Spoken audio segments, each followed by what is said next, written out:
Imagine this: you're at dinner, and a casual story slips out about her past, someone she dated, someone she slept with, a reckless phase she says she's over now.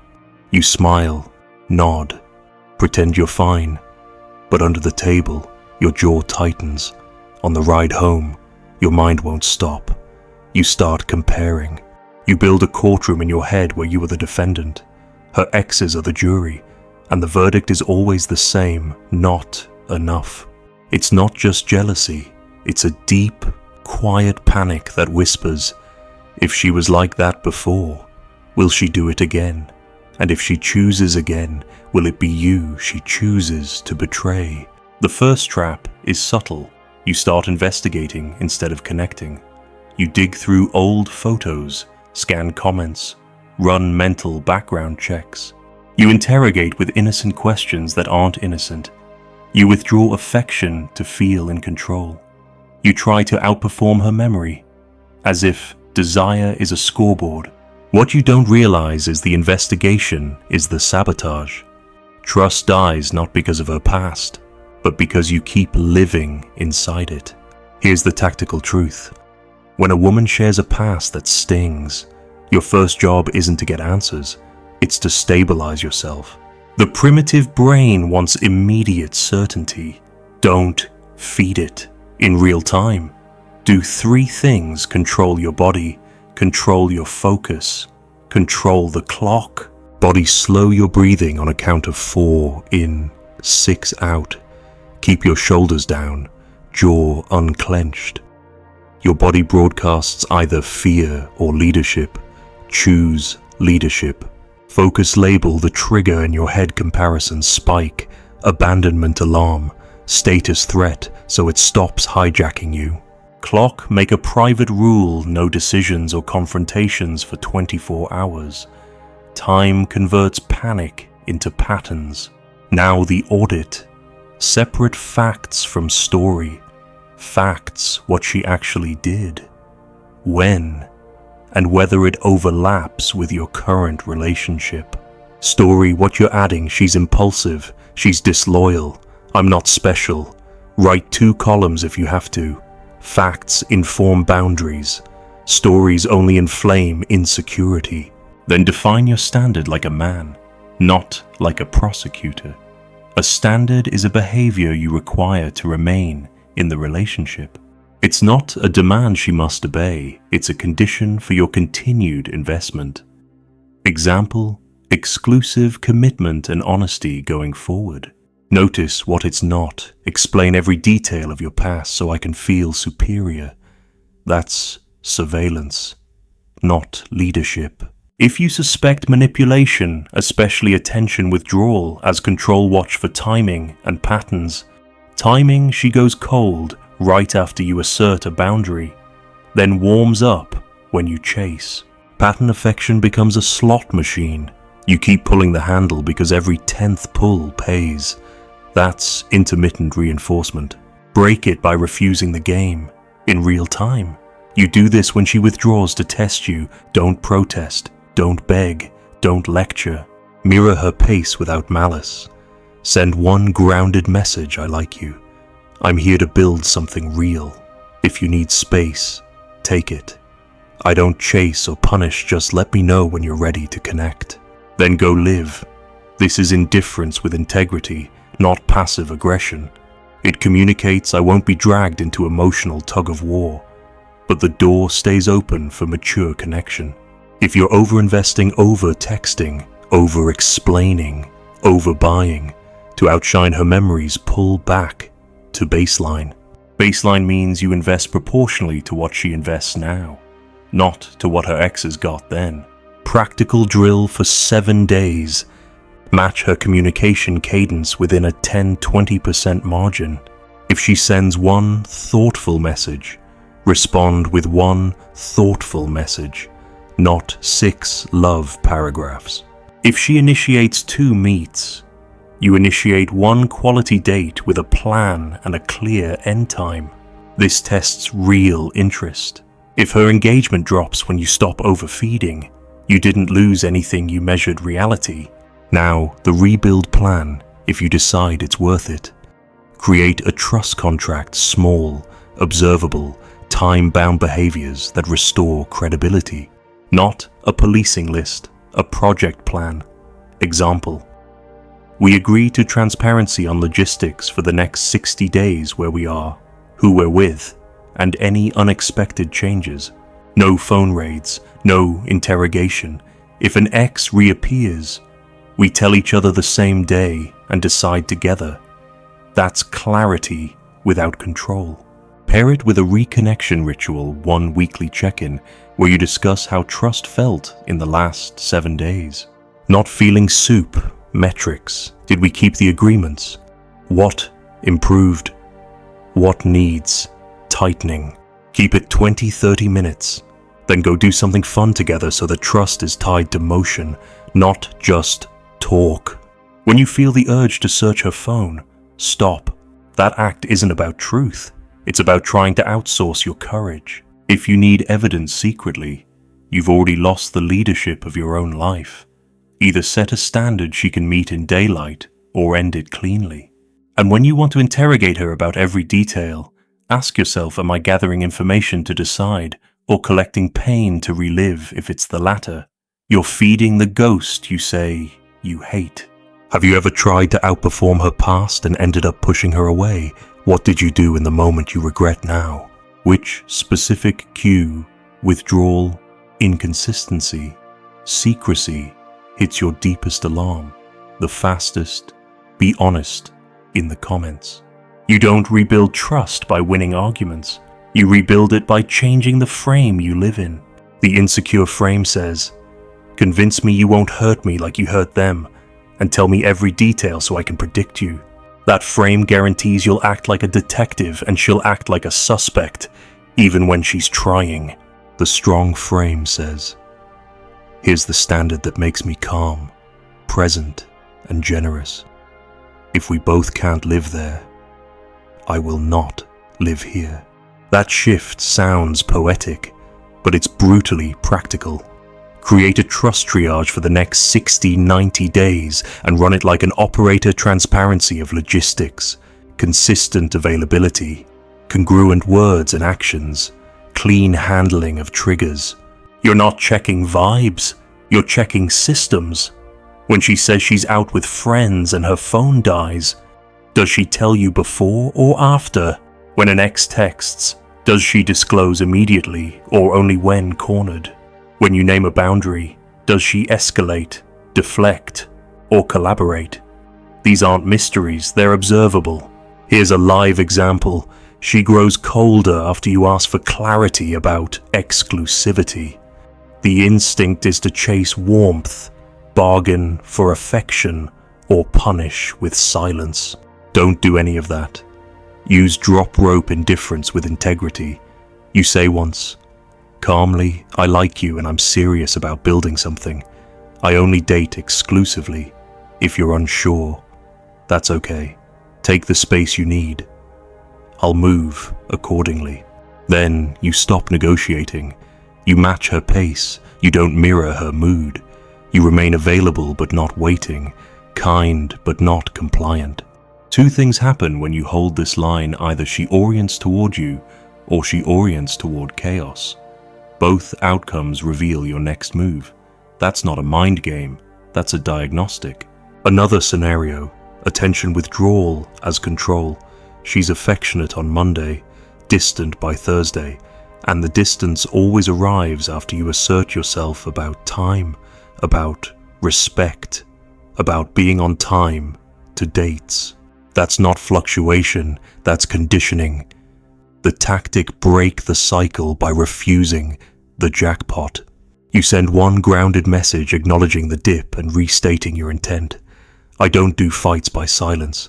When you're ready to talk, I'm here. Then you leave the casino. Train your nervous system to be busy with your life gym, craft, friends, purpose. The point isn't to make her chase. The point is to anchor yourself where her weather can't move your tides. If she wants a tug of war and you drop the rope, the game ends. If she wants partnership, she'll pick up conversation. Now about triggers yours, not hers. You see an old photo of her at a club, tight dress, a guy's hand on her waist. Your stomach flips. The amateur move is to interrogate, who is he? Why did you let him touch you? Did you sleep with him? You think you're acquiring truth. You're actually dosing yourself with images you can never unsee. Instead, run the trigger protocol. Step 1, breathe and label. Step 2, reality check, does this predate us? Step 3, test, present risk. Has she violated agreements with you? Step 4, choose an action that strengthens you regardless of her answer. That could be a calm boundary conversation if current risk exists, or simply recentering with your standard if it doesn't. Never pick actions that only reduce anxiety temporarily, but weaken respect long-term phone raids, endless quizzes, public jabs. Standards require consequences or they're just speeches. A consequence is not rage, control, or revenge. Those are theatrics. A consequence is the removal of access to your time and intimacy when the agreement is broken. Example, your standard is no secret contact with exes. If she violates it, you don't explode. You document the breach, you restate the standard, and you step back. I don't continue a romantic relationship when this line is crossed. If you're willing to rebuild through weekly transparency and zero contact for 90 days, we can try. If not, I'm out. Then you keep your word. Leadership is painful not because you speak strongly, but because you follow through when it costs you. Measure repair, not performance. Anyone can behave well for a weekend. The metric is how quickly and cleanly she repairs after a rupture. Does she minimize? Does she flip it on you? Or does she say, "You're right, I broke the agreement. Here's what I'm changing. Here's how you'll see it." Make a repair index in your head speed, ownership, prevention plan. If those 3 are weak, so is the future.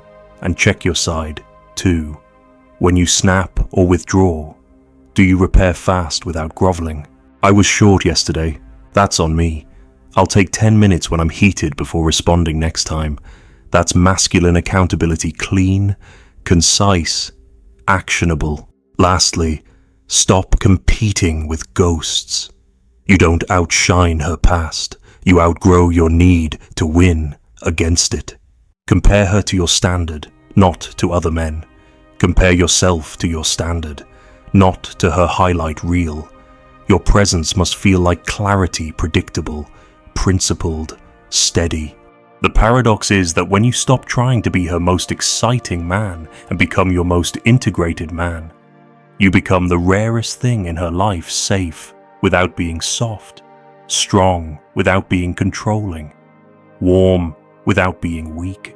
Where do you sabotage trust the most, chasing for reassurance, policing with questions, or punishing with distance? What standard do you actually need to feel calm and generous in a relationship? Could you write it in one sentence? Have you ever used a consequence cleanly, and what happened next? You rebuild trust by refusing to turn your relationship into a courtroom or a daycare, and by choosing a lab. In a lab, you run clean experiments and watch reality. Here's one you can run immediately when her past stings and your brain wants stories. Institute the window rule. You give yourselves one defined window, say 30 minutes. Once, where you can ask clarifying questions about the past, strictly to assess present risk. 2 filters decide what you ask. Does this change my safety today? Does this change my standard going forward? If the answer to both is no, you don't ask it. You don't need the movie. You need the map. Outside that window, you stop necromancy. You do not resurrect old scenes to soothe new anxiety. If new information surfaces later that does affect risk, you schedule one more window. This keeps you out of surveillance and inside leadership. Few decisive questions, then a decision you can stand on. When a trigger hits midweek, maybe she posts a photo that invites attention, Or you see an old comment from a guy you can't unsee, your nervous system will demand immediate confrontation. Don't obey it. Run the 48-hour freeze. For the next 2 days, you behave with normal warmth, but you don't interrogate and you don't sulk. You live your plan train, focus, sleep hard, eat clean, finish something difficult.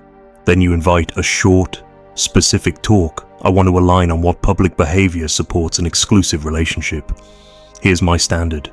If we can't share it, I'll adjust how I invest. Notice the order: standard first, feeling second. You're not asking for policing, you're declaring the terms under which your generosity thrives. Understand the trap of unlimited transparency. Men confuse transparency with safety and end up trying to manage their anxiety with access rather than with boundaries.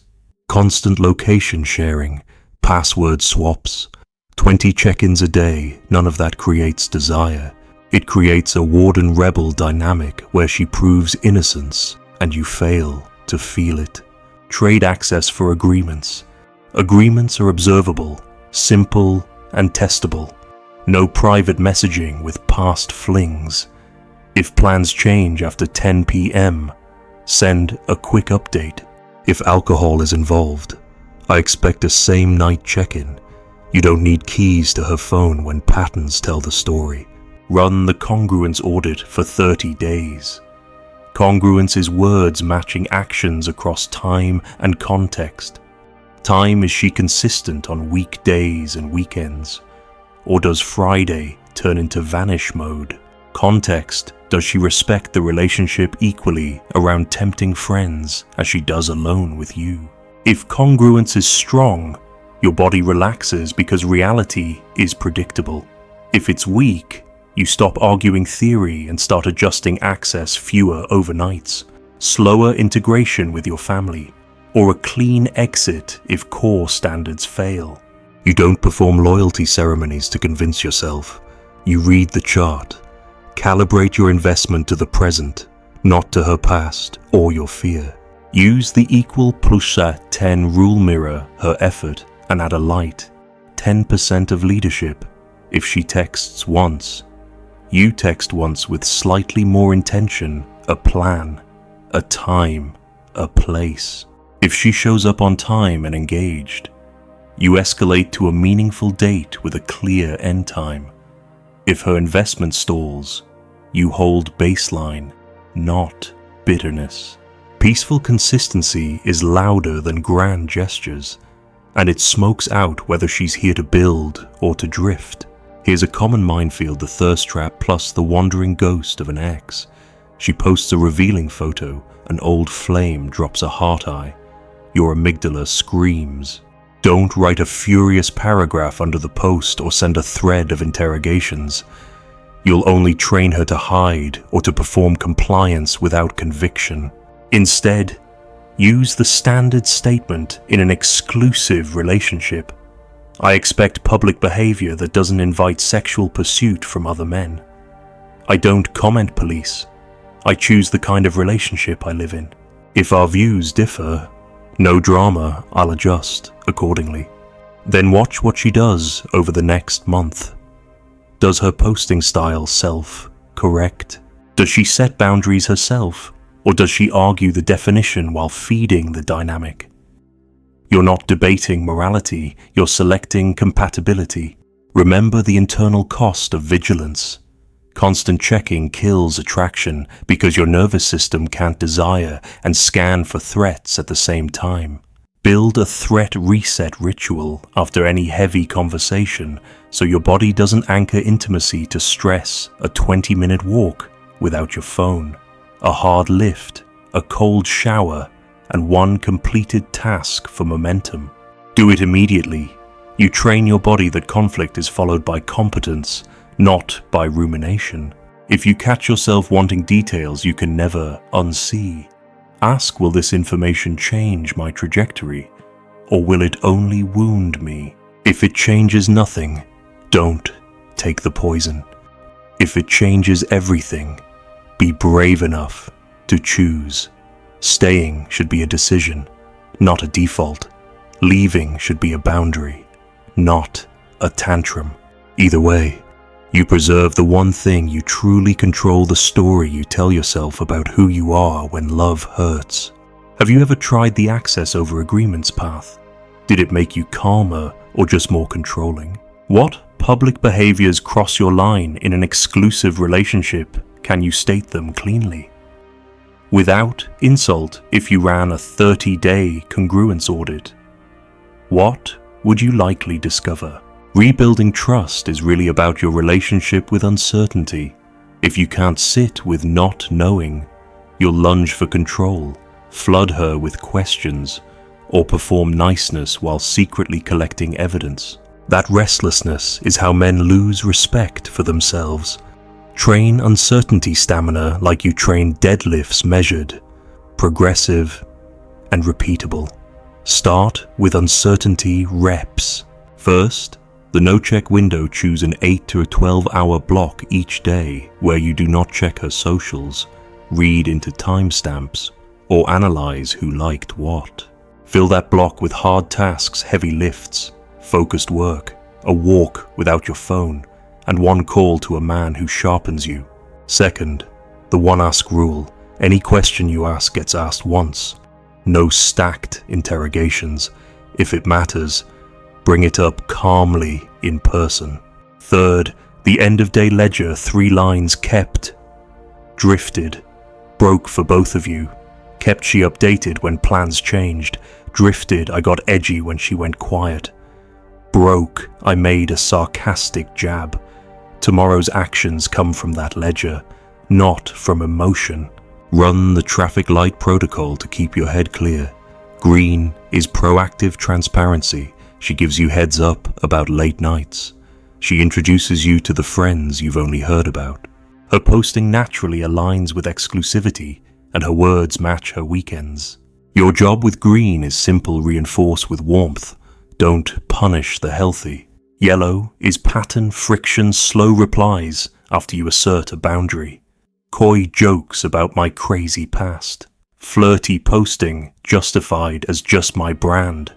Or a "we're just friends" guy who somehow always appears when you argue. Yellow requires tightening agreements, reducing investment to baseline, and setting a review date for the next 30 days. Let's run this standard. If it doesn't stabilize, we'll reassess. Red is breach lying, secret meetups, triangulation, or any your crazy gaslighting when confronted with facts. Red gets consequences or exit, no dramatic scenes, no public warfare, just a clean line and a door that actually closes. Picture your Sunday morning, coffee, sunlight. Her phone lights up Kyle. She flips the screen down tiny, but your body noticed. Don't pounce. Mark it. Finish the morning like a man who chooses presence over paranoia. That evening, use the standard statement. I saw a message from Kyle earlier. In an exclusive relationship, I expect no private flirty messaging or lingering intimacy with past options. Where do you stand? Then measure repair. Strong repair sounds like this. You're right. He's a guy I used to talk to. I'll set a boundary now and show you the thread. Weak repair is blame, deflection, or theatrics. Why are you snooping? He's harmless. You're insecure. One response earns continued investment with a 30-day congruence audit. The other triggers a consequence or an exit. You're not debating feelings, you're selecting a reality you can lead in. Stress test what you claim to trust. It's not paranoia to observe behavior in tempting contexts. It's wisdom. Plan a month with built-in tests you don't announce as tests. Girls' night where the agreement is a quick check-in before midnight. A weekend trip where logistics are transparent and consistent. A party where you attend together and watch how she handles attention. You don't stand in corners with folded arms. You socialize, you connect, you enjoy. But you read the chart afterward. Did the agreements hold under pressure? Trust that only works in easy rooms isn't trust, it's decoration. Replace reassurance addiction with self-sourced safety. Your nervous system believes the man you prove you are daily. Sleep like it's a mission. Train until your body remembers you can carry weight. Eat like you respect your future. Build male friendships where honesty is normal, not rare. Spend more hours creating than consuming. If her mood can capsize your day, your life is underbuilt. You don't need to be unfeeling, you need to be unshakable. The more you source calm from your own habits, the less you'll try to extract it from surveillance. Stop timeline bargaining, but it's been 6 months, surely we're fine now. Clocks don't cure patterns, choices do. Judge only what repeats. If yellow becomes green, double down. If yellow keeps returning, reduce access. If red appears, don't philosophize, protect yourself. And when you enforce a line, enforce it with grace. No public humiliation, no revenge posts, no performative breakup tour. A clean exit protects your dignity and your future options. Leave well so you never doubt yourself later. Finally, stop trying to be the man who never gets hurt. Be the man who can walk calmly, clearly, decisively when the standard that keeps you generous isn't met. That threat isn't for her, it's for you. It reminds you that your power never lived in her past. It lives in your present choices, your boundaries, and your willingness to act without turning cruel. The moment you can leave with love still in your chest, you become unmanipulable. And paradoxically, that's when most healthy women relax, because they can feel you're here by choice, not need. Where do you rely on reassurance instead of standards? Be specific. Which yellow pattern shows up most often in your relationships? If you had to run a 1-month stress test starting tonight, what 3 agreements would you set? Rebuilding trust when her past hurts also means dismantling the quiet games you're both tempted to play, especially the ones that feel harmless. One of the most toxic is the jealousy nudge she brings up an old story with too much sparkle in her voice, or just a funny memory that lands like a blade. Don't reward provocation with pursuit. Name the dynamic, not the details. Calmly, when past stories are told to stir reaction, it doesn't build us. If you want more energy or affection from me, ask for it cleanly. I respond to directness. Then give her a path to win with you. Offer something actionable. Let's plan Thursday. Phones off. Long dinner. I want your attention. If she keeps baiting after you've set that path, reduce access. You're training the relationship to prefer honest bids over triangulation. Stonewalling is another cheap control. She goes quiet for days after conflict, then returns like nothing happened.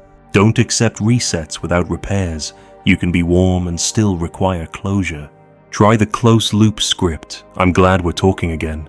Before we move forward, let's close the loop on what happened, what went wrong, what we'll do differently, and how we'll notice it. If she tries to skip to cuddles, you hold steady connection follows clarity, not the other way around. Your willingness to pause intimacy until the loop closes will either elevate the relationship or expose that there's no relationship to elevate. Treat intimacy as a barometer, not a bandage. After a trust rupture or even a sharp trigger, sex can become a drug men use to confirm they're chosen. Don't medicate your doubt with her body. Set the calm then connect rule, no physical escalation on the same day as major conflict or when your motive is reassurance. You want desire, not anesthesia. When you re-engage physically, make it intentional, slow, focused. Phones away. No alcohol. You're retraining your nervous systems to pair touch with safety, not with relief from panic. Audit the ecosystem around your relationship. Many past problems are kept alive by present accomplices, a best friend who loves chaos, a colleague who flirts because that's just how we are, an ex who only messages when drunk. You're not her father, but you are the man deciding your environment. Say, I don't run relationships where recurring temptations stay on speed dial. I'm not telling you who to know. I'm telling you what I'll stay for. If the ecosystem refuses to change, stop trying to outwill a context designed for failure. Context beats intention over time. Build a 90-day rebuild like a training block. Phase 1, weeks 1 to 3, stability and transparency. Fewer, better dates. Predictable contact windows. Clear logistics. Phase 2, weeks 4 to 7, integration and stress tests. See each other around the people and places that used to cause friction. Pre-agree on signals and check-ins. Debrief after. Phase 3, weeks 8 to 12, consolidation and autonomy. Slightly loosen structure if metrics are strong. Keep the weekly 20-minute review. Schedule one solo weekend day each to prove the relationship breathes without panic. Across the block, you track 3 numbers: agreement kept %, repair speed minutes or hours to clean conflict, and signal consistency, how often intentions match behavior under pressure. You don't argue opinions when the data is right there. Handle privacy with grown rules. Privacy means a right to a private interior life, not a license for secret external entanglements. A clean standard sounds like your journal is private. Your DMs with men who want you are not. My past isn't a museum you tour every week. My boundaries aren't a jury you try every weekend. If she shouts control at any boundary, ask her to propose an alternate agreement that creates the same safety outcome. If she can't, she doesn't want safety, she wants unilateral freedom plus your unconditional investment. That's a teenager's contract. You're a man. Create friction against relapse through environment design. Remove followings or notifications that repeatedly trigger conflict. Set phone chargers outside the bedroom. No alcohol during conflict. No debates after midnight. If plans change late, the default is we regroup tomorrow. You're protecting quality, not avoiding hard talks. Turn your home into a sanctuary, tidy, quiet, mission-oriented. A chaotic apartment trains a chaotic nervous system. Order gives your body proof that life is held even when emotions run hot. Refuse confession theater. The point is never to extract a perfect speech of repentance. It's to build conditions where the future is different. When you do ask hard questions, prefer how to why. How will you handle it next time when he texts is useful.